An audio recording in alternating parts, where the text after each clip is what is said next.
Over here we have Madison gluing wood together. As you can see, she's gluing both pieces of wood. She has to smear the glue across the wood so that it covers all of the area that you're trying to glue together, so that when she sticks it together, it holds extra well because the glue can hold on to the glue on the other side.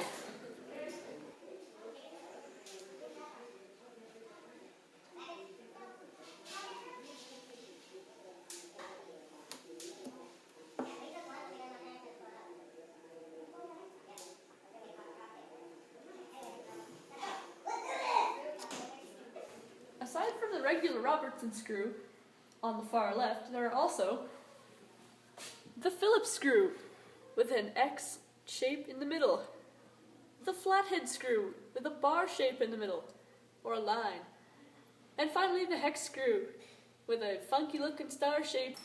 This is a Robertson screw. As you can see, it has a square hole. This is a bolt. This is an R-Dox nail. You can tell by the spiraling. This is a washer. This is a shingle nail. As you can see, it has a big flat head. This is a common nail. And this is a nut.